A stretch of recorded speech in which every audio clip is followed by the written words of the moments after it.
Good evening, good evening, and welcome back to another exciting episode.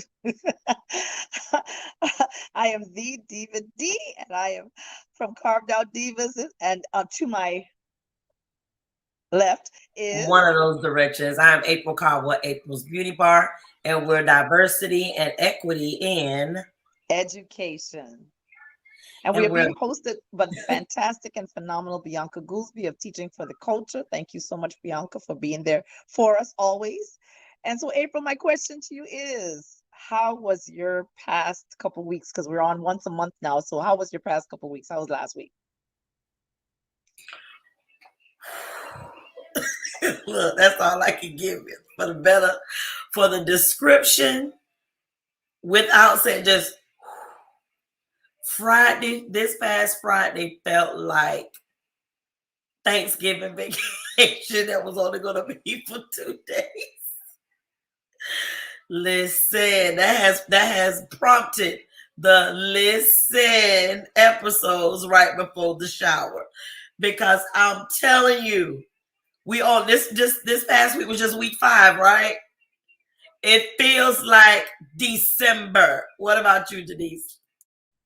I feel as if we have been, when I look at the calendar, I'm like, how are we not in May already? Because it feels like we have battled for an entire year, and it's only been about five or 6 weeks. No, it's 5 weeks of school, right? I think this week will make week 5, and I'm just like, how is it that we are so burnt out? So I told everybody earlier, had lost it early on Monday because I was like, I mean, I think people have lost touch with reality in understanding what's going on inside of the classroom. So you want us to do all this extra, but we are short staffed. People are leaving. COVID got people, COVID got children, and then people don't seem to understand that they have added, so even though some people might have smaller classes or even larger classes, it's the type of kids we've added to the classes that have made a monstrous difference. So I'll give you a moment to just talk about the introduction of children who normally would not be in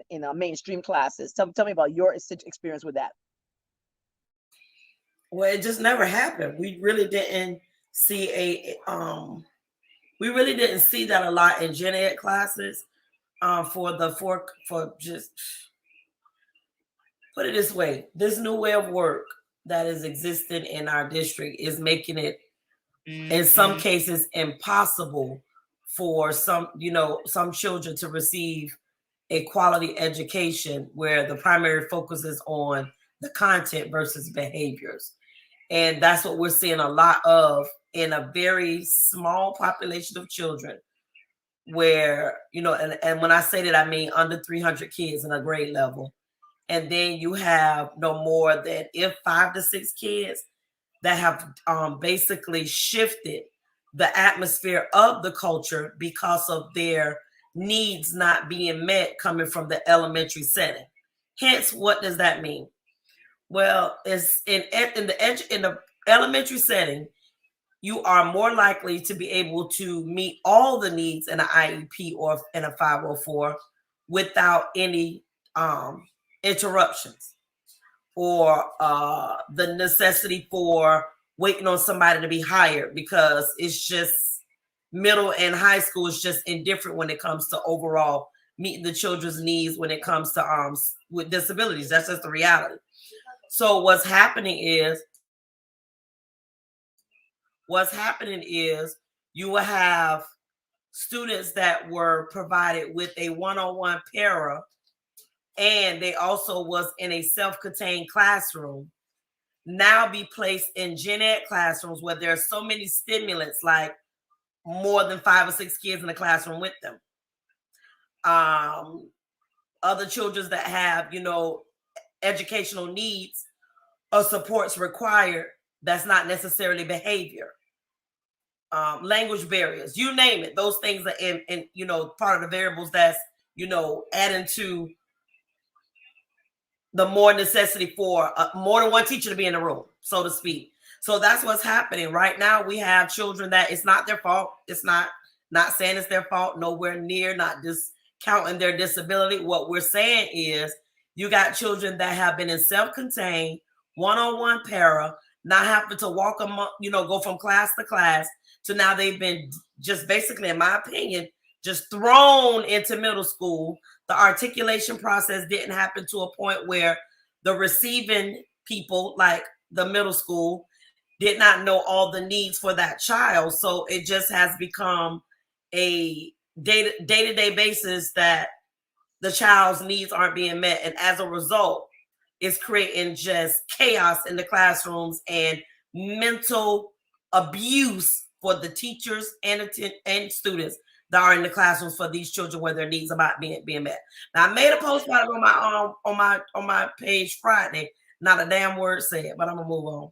Right. So what I'm going to agree and reiterate everything that you said. I mean, what people don't seem to realize is that, it's one thing when you have structure and you already know how your classroom is set up, and then you throw in some additional kids who have not been accustomed to that level of structure. And then, of course, kids are also mean. So, they know something ain't right with certain kids. So then, you have to really, really hunker down on how you handle that class, because now you're thrown into the mix kids who are not accustomed to being with larger groups. They need that silence. I have one kid that actually puts their hands over their ears and just screams, and I'm like, well, in a traditional 7th and 8th grade class, we normally wouldn't have that. So now you've really I've tried to do as much as I can to reduce the distractors in the class. But I mean, if you got 25 people in the class, how can you reduce that many distractors? And then you have so many personalities and so many, and then the list, when I get my list from in my box, you have all these big folders of stuff. Well, my 504 list and my IEP list and my EBD list, my ESE list is huge. I was like, so all of this is in one class. I even have a point where it's like almost everyone in the class is like that. So I'm like, so now, which then brings us to the switch over, because all this is tied together now, the switch over from the FSA to the progress monitoring, which I was saying, well, listen, you're going to throw all the kids in the classroom, no additional resources, no additional help, no co-teacher, none of that. And then you expect us to progress monitor on top of that. So it's just going to be overwhelming. And I don't think people understand that when it comes to the amount of work that I can foresee in the future. But in terms of help, we need the help. Remember, if you're having so many teachers out, and so many of us have to also lead it to cover classes. Apparently we're supposed to have a split class program, or split program where we split the classes up. That hasn't happened. So you're constantly burdened with this covering the classes. And I just want to know when it's going to end. We had a question from Diana Williamson. She says, what can parents do to avoid situations like this? She's referencing the students, EBD students that are being placed in gen ed classes. What can parents do in an IEP meeting in 5th grade to advocate for the 6th grade? Well, in the event that you're invited back in at the end of the year to do a IEP update, or I guess you could be very intentional about requesting an IEP closeout for that particular school year and into another school year. It's supposed to be happening. I don't know actually what is the protocol for that, but what I do know is it's something that is launched from the guidance department, and whoever's their ESE specialist on the campus, they're responsible for articulations. Now, I do have a parent that shared with me that unless you ask to be a part of that, then they don't even mention it to you. And I'm assuming that they would be the ESE specialist and the incoming school. Now, everything is being given the luxury of being not being done in excellence, or at least have par, because of COVID. But this has been happening for decades. Not so much as the EBD students being placed in gen ed, but just the lack of articulations that are going to be most beneficial for students. I hope that answer was good. Oh, yeah, a parent is sharing their experience about that. So it's just a matter of, parents got to invite the other school to be there, but realistically, it's something that should be happening through the articulation team. But it's not happening. And then just keeping in mind, I'm glad that the question was posed, because we really encourage parents to be heavily involved in your child's education, and especially if your child is on some kind of plan like that, because it's hard for us. Imagine us being teachers. We're trying to reach out. We're seeing challenging behaviors, and you understand, we want to work together. That's our thing. We want to work together to have the best outcome for your child. We want the child to have the best educational experience. That's first of all, and then just also behaviorally in the class. We want that experience to be just as good for your child as it is for the teacher, which means that it creates that balance for the entire class. And remember, it's just September. We have months and months of school to go. And we've basically just completed baseline testing. All we want to do right now is dive into curriculum. So it's just, we need the help. We need everybody to work together. And having said that, there are some students whose behavior is extremely challenging. And parents, don't take offense when multiple teachers are calling. Multiple teachers are asking for help. Because remember, just like we said, we are short-staffed. We don't have enough resources to say, okay, a counselor can keep calling everybody all the time, or a social worker come visit, or the AP get involved. We just don't have it. We don't have it like that. I mean, at least let me say this. Let me preface this by saying, at least in District 5, those of us that work there, we're not seeing that. So we need as much help from parents as possible. We really do. That's why we're burnt out. And we also have to be mindful that for middle school, 6th grade, and put it this way, if your child is new to each grade level, unless the child's teacher moved up with the child, we just met them a little over 30 days ago. We had no involvement in areas that are the child's strengths, and also in the areas of that child's weaknesses. All of that's on y'all. We just met them less than 30, a little over 30 days ago. So, yeah, that's all I got to say about that. Yeah, and I agree. Just keep that in mind. Just because they move from elementary to middle school, they're still children. Even up to 8th graders, as big as those 8th graders are, as they may physically be getting bigger, but they're really just kids, and they're they haven't really, that frontal cortex has not developed.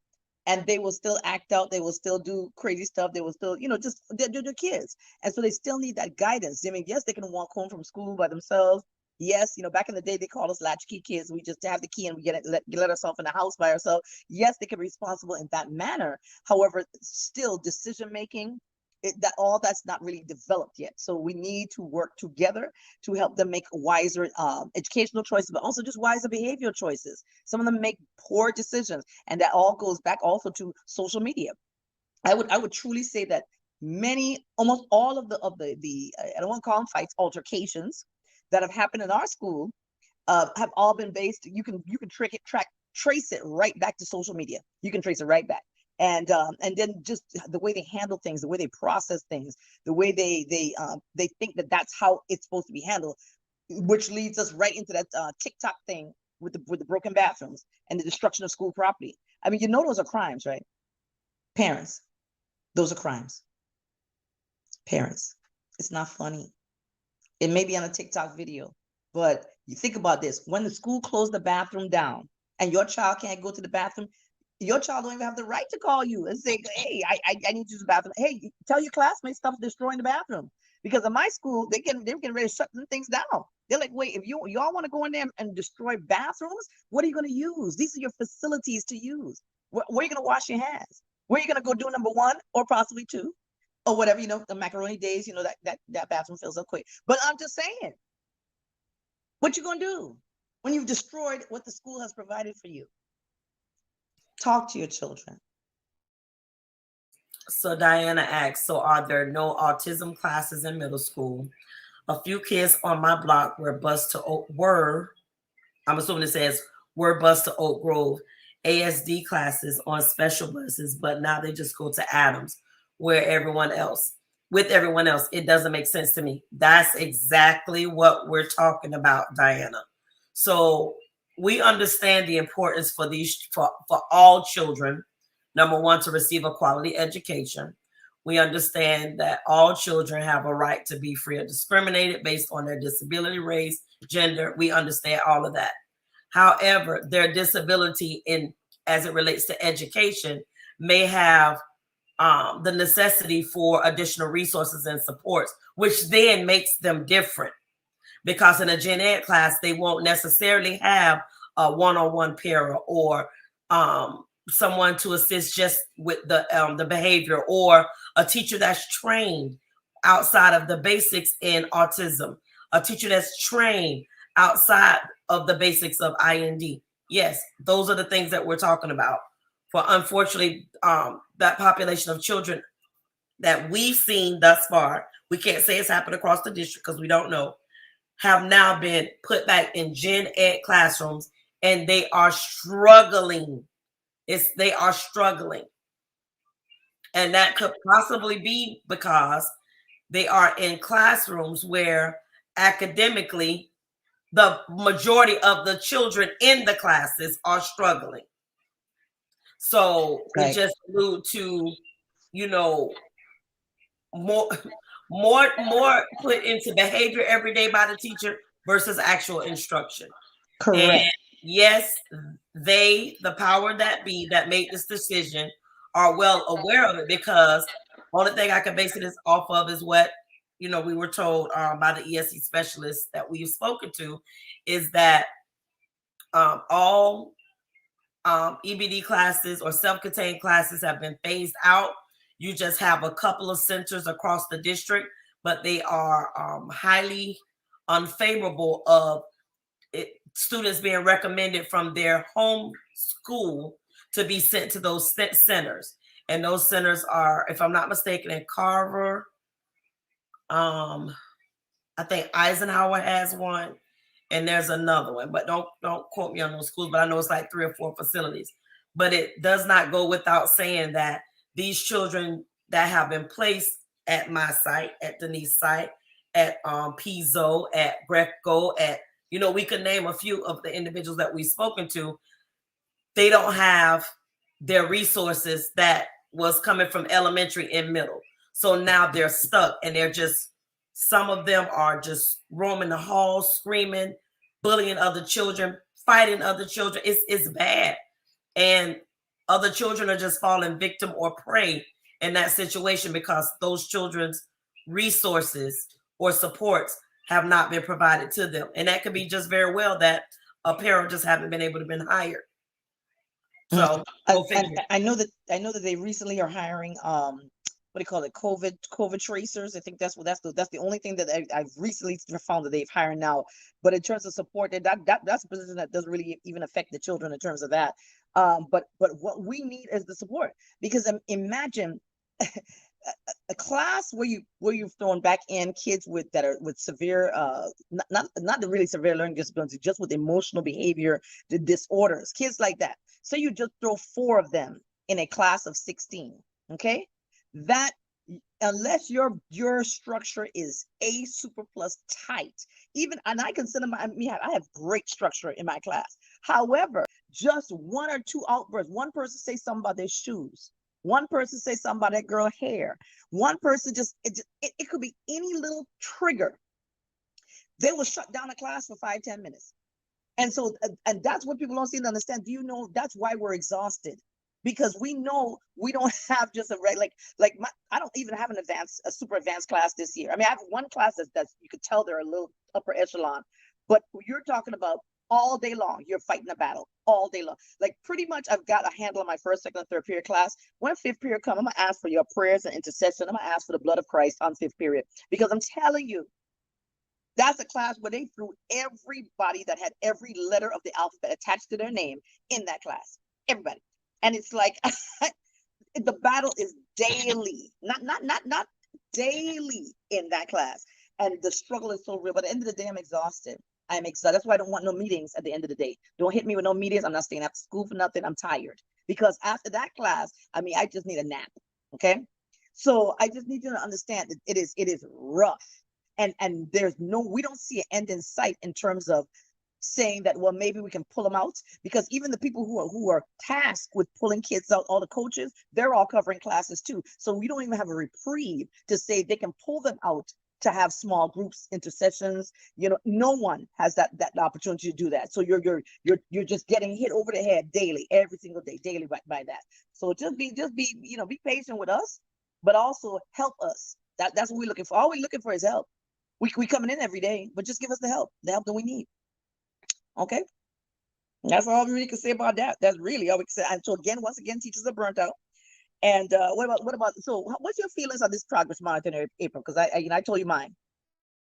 So, as it relates to progress monitoring, I just want to point out how convenient it is for that same language to come from our governor, and we currently launched that as part of our new way of work is progress monitoring. And for your transformational school, we have the language that says aggressive progress monitoring. Now, I don't know what either of those really mean. Also, I don't know the difference between the two. Besides that, the kids just think it's a lot for a teacher to constantly asking, what you're doing, and I get it. I totally get it, but I'm going to keep pressing my way.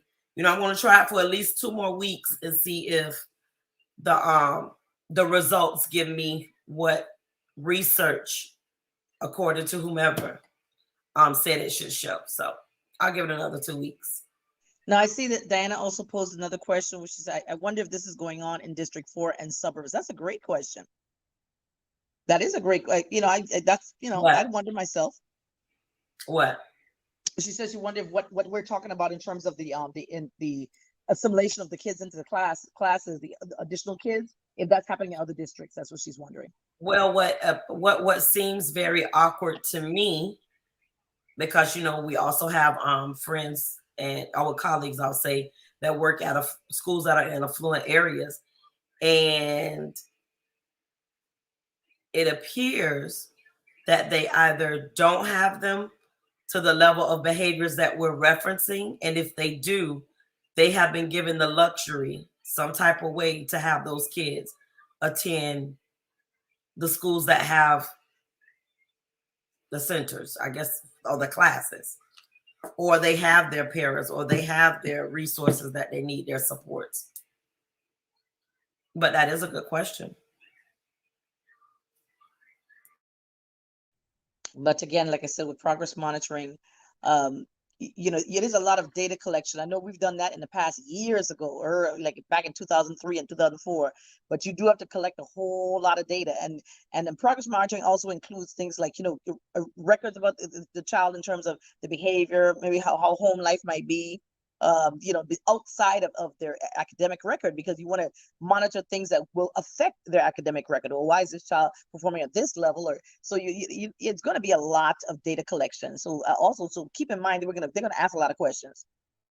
So I think in theory that's what we're hoping is going to happen, but I've not heard that at all when it came to the progress monitoring. You will hope those variables would be considered, but no, what we kind of were told is that the focus is on what the child's current weaknesses are in relationship to what they're currently being taught in class, and then still teaching them at the level in which their grade level is, and monitor their progress as it relates to closing those academic gaps or those weaknesses in relationship to taking in the knowledge that you just taught them with new content.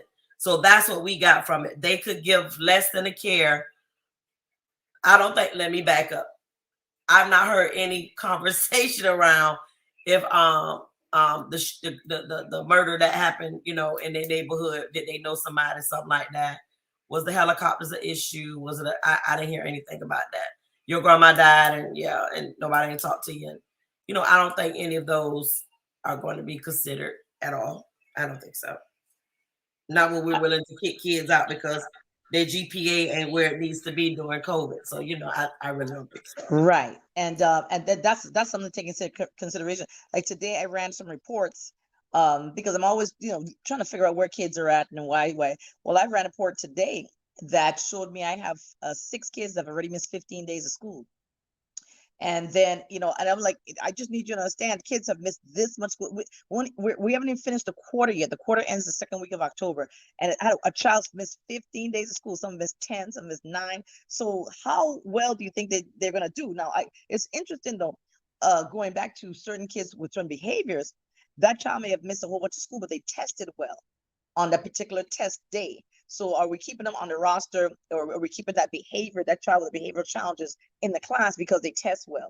You got to look at the burden that they will cause on the teachers, but understand something when it comes to overall progress. Now, they might fail the class because they haven't been in school.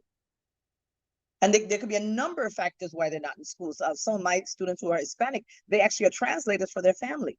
So a lot of times, because their parents are doing a lot of things that require them to translate, they will miss school for that. So they'll be gone a whole day. But I was here, I was downtown, I was this, I was that, because I'm translating. So I know no one is taking all that into consideration either. Okay. So we're going to see how this goes. That's it. Yeah. I mean, who thinks about that, So I don't know. But you know why these decisions come down to us like this? It's because we have a lack of a diverse group of policymakers. That's our problem right there. Our policymakers and those who are sitting on our school board and those who are reviewing all these different policies and things like that, it's not diverse. So, and it's just like the example I put it's on our page. You can go back and look at it, where this group was saying that, the school board, I forgot what state it was, but a particular school board was banning a bunch of books. And coincidentally, all the books just happen to be written by Black authors. Well, why is that? Because your school board is all white. So you're saying that these books are controversial. They're not controversial. One book was an elementary book. And one of the books I featured on my page about a little girl who was not quite Snow White. And she just wanted to be in a play Snow White in a play. But it's like, how is it that you're banning elementary level? They banned a Sesame Street episode where Grover and all of them were talking about racism. All that you're banning. So it's like, I'm trying to figure out, because a lot of the decisions that are being made are currently being made by people who truly have it doesn't impact their community. So they don't see how it's important to another community. So of course, like the one doctor that we listened to, one conference we went to, where he says, if you're not vested in that community, if you have no interest or no, you don't care about the community, of course, you're not going to make any decisions that's going to impact that community. So here we go to hiring. So that leads us all back to hiring practices. But that also goes into the intentionality of those that have the power to seek out individuals that are a part of the community that have been complicit and demonstrate their constant complacent ideology when they speak nothing of the current issues that is occurring as it relates to public education. They do not speak to or about the concerns that parents may not necessarily, bring forth to the forefront, but the detention centers and the demographics that are made up of African-American males, Hispanic males, Black females, Hispanic females. No one is speaking to that because why? The individuals that have been identified as leaders won't speak to it. So until they start speaking to it, it is viewed as that there's no problem, when in all reality, it's a big damn problem. And as long as we continue, sheltering what the reality is that's happening in our communities, we cannot hold no other organization, even public education, responsible when you leaders identified by those organizations speak no voice or speak no truth to the current issues that are happening to children in Hillsborough County. Advocate and activists where?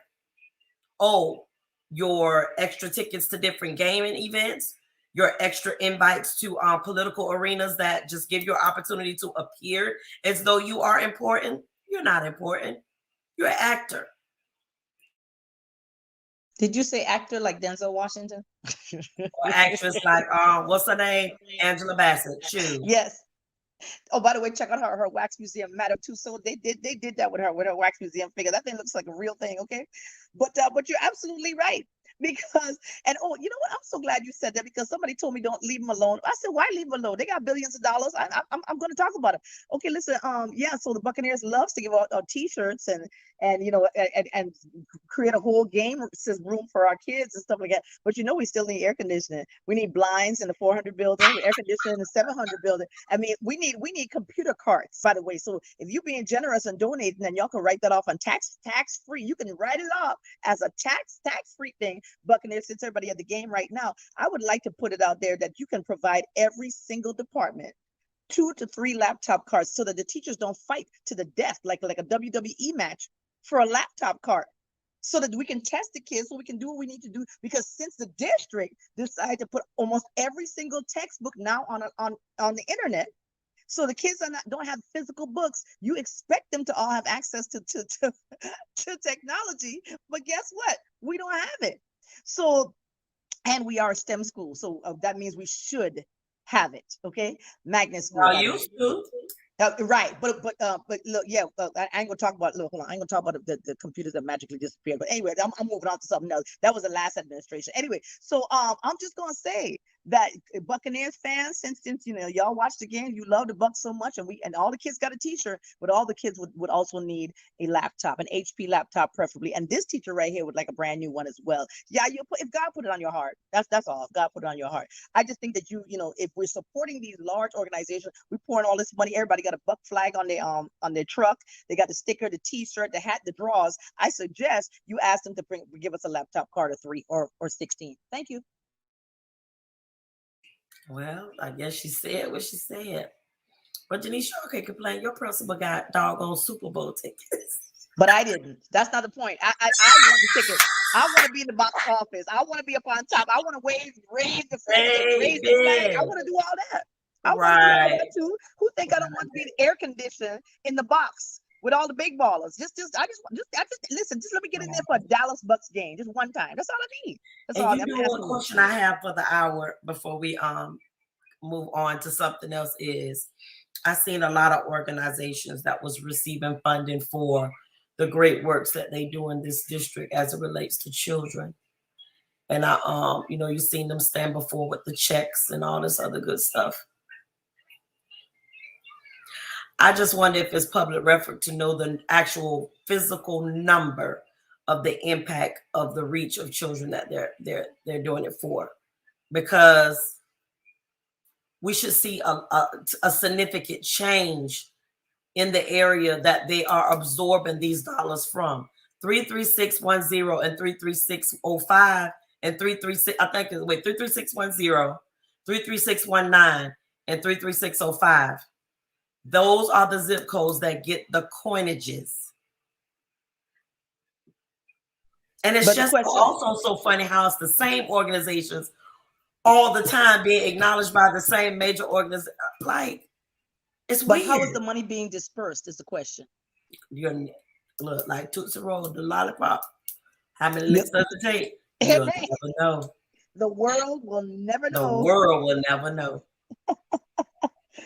Because listen, don't you realize that every situation we're talking about, everything ties into everything else. Okay, behaviors are not being corrected, it leads right into the referrals, which leads right into the school to prison pipeline, which leads into everything, which leads into the destruction of your community. Everything relates to everything else. So to me, it seems like it's intentional that we just want to destroy the communities, just like in the projects of West Tampa, Central Park, all of it. You want to destroy things so much in East Tampa so that you can get that land sale back down to a cheap rate, buy up all the land, and start throwing them condos up again. Let me tell you something. You can just see it because it's happened before. It happened in Central Park. It happened in West Tampa. Look at it.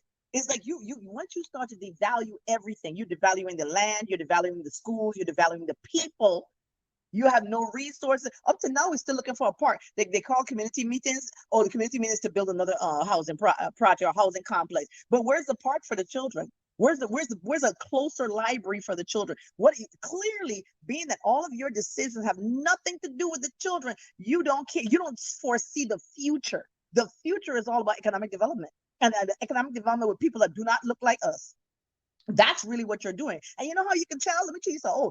Let me get PO just for 2 minutes. Let me get pissed off. I just need to do it real quick.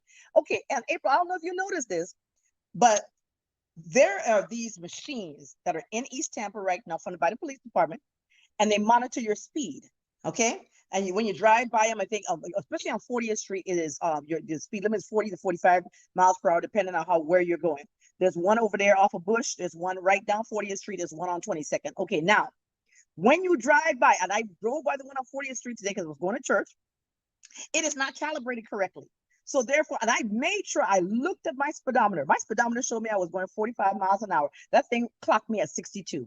So you are purposely trying to catch people and ticket them. But it's not calibrated. I did it twice. I went to the grocery store one day, and the very next day I went to church. 62 miles an hour. So I'm gonna let you all know, Tampa Police Department, everybody ain't dumb. Everybody who riding on that road ain't stupid. And I drove the same speed limit twice. Please calibrate your machines. Calibrate your machines. Just like at the end of the month, when y'all riding around giving everybody a ticket because you're gonna meet your quota. Please calibrate. And by the way, the other day when y'all was walking through my yard because you're trying to catch somebody, stay off my plants. I told y'all that already. Stay off my plants. Dang. All right, I'm done. But I just want to say that point. Listen, please be careful. People, I don't want y'all to watch. Look at your speedometer. It is not reading those numbers right. At least, I don't know about the one off of Bush, but I know for a fact that one on 40th Street, I drove by it twice and it clocked me high, 20 miles per hour higher than what I was actually driving. Pay attention. Stay safe. That is absolutely insane.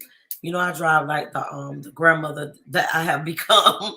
I drive since, but I will take a look at that moving forward, because I did see those where to say slow down or da da da da da. They have those on my way to work on Bush, going back towards the Temple Terrace area.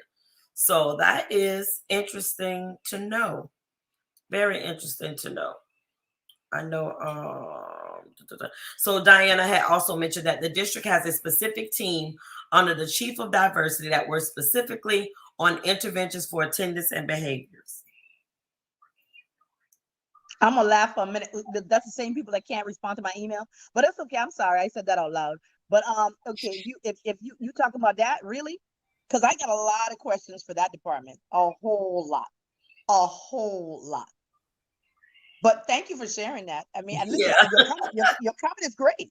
Your comment is great. We have met with that department before, and you know, when you get comments like, well, I know there's a whole lot of black and brown kids in we call it DJJ, and they're sitting there, and but it's not as much as it used to be. Wait a minute, what? Right, the numbers have reduced. The percentages have reduced drastically, and it also reduced drastically for the other children that are not black. So but we still are the highest representation in the data. All while we come up and create, we're trying to diversify that diverse group, and just say it. Listen, say it. These people is playing games. We are moving around checker players to chess games, because the ones that own the chess game know that they got to be able to put the right piece on the table in order to make sure that our kings don't get, taken away. So it's all games. It's all political, and it's all going to be on their hands when it comes down to Judgment Day about what you allowed to happen to children that you could have voiced to create a change to come about. But no, we are so quick to bring about praise and acknowledgement when it's happening in other counties and other cities about individuals that demonstrate the level of advocacy that places them in the position to say enough is enough, and they demand change. But we will sit in the same room with the same people that's creating the same trauma to our same black and brown children for decades out of decades, and we won't say a damn word. Generationally, some of them haven't said a word, meaning that they had family members that were principals. They became, teachers, the guidance counselors, area this is and that. But we didn't have enough voice to create a true change. We still are living definitely under the good old boy system in some areas here in our public education system here in Hillsborough County. Yep, I said it. You're absolutely right. You're absolutely right. I mean, because you've got some people who are highly educated. Well, if you're highly educated, let's take that education out there and go push it. Go talk to everyone about what the deficits and deficiencies that we're having within our public school education right now. But like I said, as what we see is a don't care attitude. It's time for us to build up and have businesses and oh, by the way, you ain't tell me Starbucks was open on 56th Street. So that's what's going on. You know, we're building up the They whole had to. city They of built they built that entirely new apartment complex that's delayed in building, and the traffic gonna be so crazy right there when Yes, it's done. Like, no, they don't think about. But I bet Temple Terrace won't build another one for another 50 years. right, You know, nothing new has been built in Temple Terrace in years. So you right. really can't complain. You're not in that area where I live. Well, first of all, I do want to say that at least that's the closest Starbucks to me, so I'm not going to complain. I mean, now I got one on Hillsborough and I got one on 56. So I just want to let y'all know, anybody that coming through Temple Terrace on the way to my job, you can stop by that Starbucks and pick me up a hot and fresh, and that's all I got to say about that. But look, you can tell that they're building the city up. But we're not. But we're leaving the schools alone, which is the reason why it took them so long. I think it took a whole lot of screaming, complaining, and harassing people just to get my one part that I needed for my air conditioner, which took 4 years, 4 years for a fuse and a wire this big. I keep on reiterating that, and people keep on saying, no, it can't be that serious till I posted that picture. And that was that was 4 years, people. So that's to show you the slowness. And that was good because I need records and receipts. That's to show you how slow they move on anything. Until you complain and complain and complain, then all of a sudden somebody might want to hear you. But it shouldn't take all of that if you actually cared. And that's the whole point. That where's the care for our children? Where is it? And parents, I'm telling you, parents, just the way that the kids are behaving. Right. Our problem with our kids right now is they're highly entitled. Let me tell you something. I look at it from two perspectives, okay? I know parents want better for their children because you love your children and you want what's better for them. And that's so important. But we can't give and give and give and give so much to where they now are just like, I'm just a taker. I don't care about anybody else's feelings. I know I'm just gonna get what I want. They lack empathy. They just know that their parents gonna give them everything. I'm gonna get new shoes, new clothes, and I don't have to work for anything. I don't have to need an education. I don't need to worry about anything. I don't care about other people's feelings. I mean, you got to make kids work and earn things because then they will not have that attitude of why the teacher failed me. The teacher did not fail you. The teacher recorded your lack of progress. Right now, I still have a whole bunch of work that kids are missing, and they're just like, well, and then they act like they don't know where to find it. I've gone through it so many times. I've done this for them. I'm like, listen, at some point in time, I can't do everything for you. This is a reading class, which means you need to read. Like I'll hand the child a piece of paper. I've already gone over the lesson. Now we're going to start modeling the activity. What I need to do. No, I'm not going to tell you what you need to do. First of all, you should have paid attention. But second, the instructions are on the paper. So until you can come back at me and explain to me what you don't understand, then I'll be able to help you. But I'm not you. I mean, you literally haven't looked at the paper yet. You just look at the paper like that, hand it to me like what I need to do. I don't even live like that. That's not part of my world. That's laziness. Okay. So we've got to break our kids out of that habit. And especially since a lot of them have been out of school so long, they're getting back into the rhythm of school. They have got to look, we gotta work. We gotta work together. We got to work together. Everything is, I'm going to call my mama. Please call your mama because I need to talk to her about what's going on with you. I wonder if kids really believe that bothers us when I'm going to call my mama. I would love for you to call your mama because I need to talk to her about your behavior. So I'm done ranting on that. I can't. I can't. I'm stressed out. What you got? I don't have nothing else. What I would, well, but you know what I did forget to say so. Parents, listen. One more thing we're going to talk about, which COVID is Delta variant. Parents, listen. We can't send the kids back until they're cleared.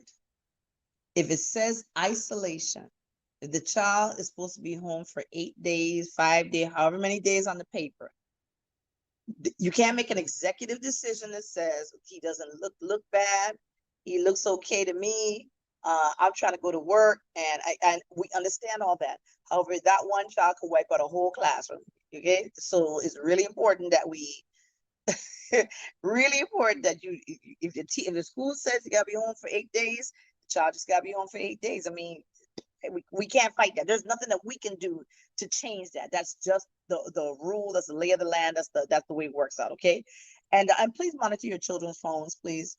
Man, there's so many things have occurred because of a phone. Right now, I'm at the point where I don't know who's going to say this is bad or not, but my kids can't go to the phone with go to the bathroom with their phone.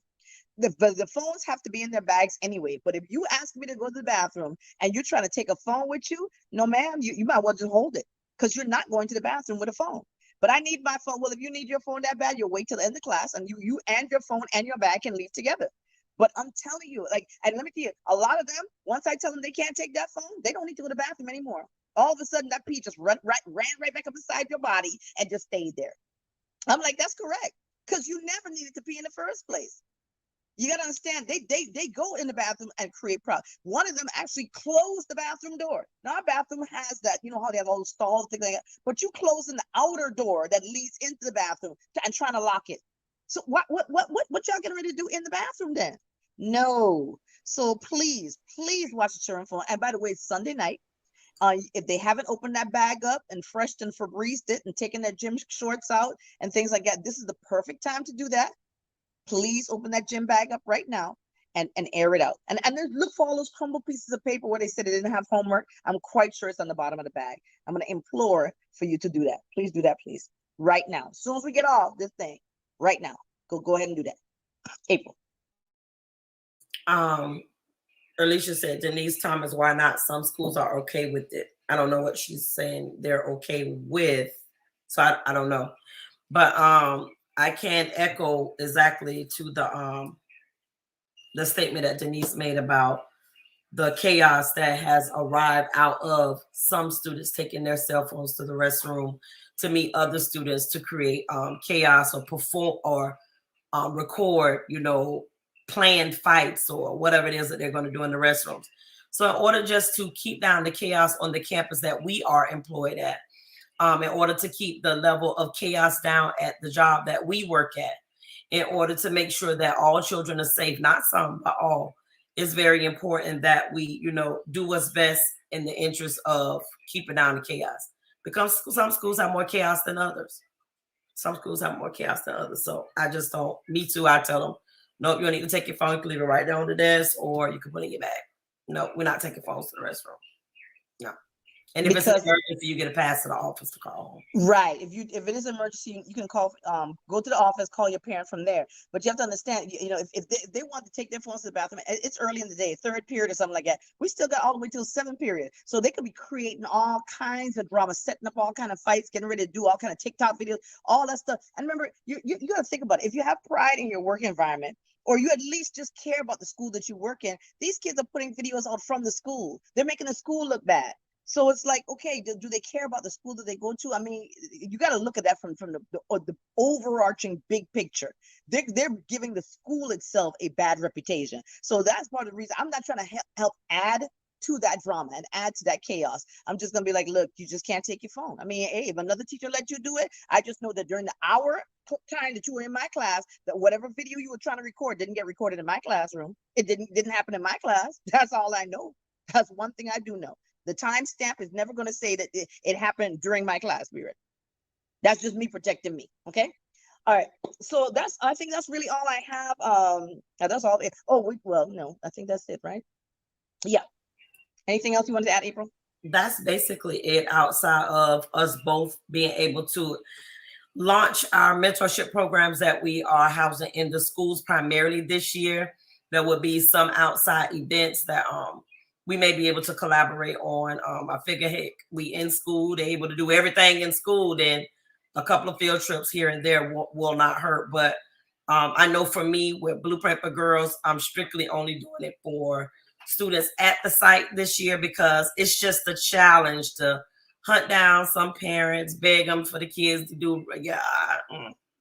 So I'm just going back to just working with the kids at the site and, helping build out some programming outside of school, just a couple of events this year, given that our numbers with COVID don't get any worse.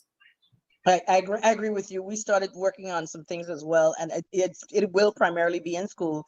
That's because you can guarantee to get the kids at school. You don't have to worry about transportation. You don't have to worry about anything like that. So we're gonna do actually the clubs. I'm not as sure. I think our clubs actually start in October, but you know that's it. That's exactly the same reason we had, because it's just too much of a chaos, and you know it's hard to acquire spaces and then still socially distance. They're already in school. Might as well just do what we got to do in school. So, and I think it's going to go well. I have a good group of girls right now. So it's good. I'm happy about it. I'm happy that we can at least continue it, because in spite of COVID. So that's important. So, but that's it. That's all I really got. What about you? That's it.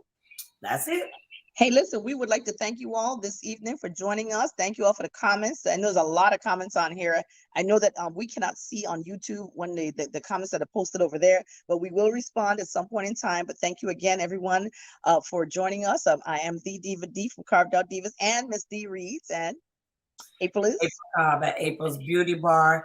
And do not forget to be sure to jump over to the Sunshine Education Coalition to make certain that you are staying, you know, in the know with the things that we're currently working on. We got a lot of things going on behind the scene, with our primary focus being bill language and legislators that are willing to bring this information to the dais, and yeah, try to do something indifferent with the impact that suspensions are having for our Black and brown boys in public schools, not just in Hillsborough County, but nationwide. But other than that, we were hosted by the beautiful Bianca Goolsby of Teaching for the Culture, and we're so grateful to have her host our platform. Have a great week, guys. Bye. Bye, guys.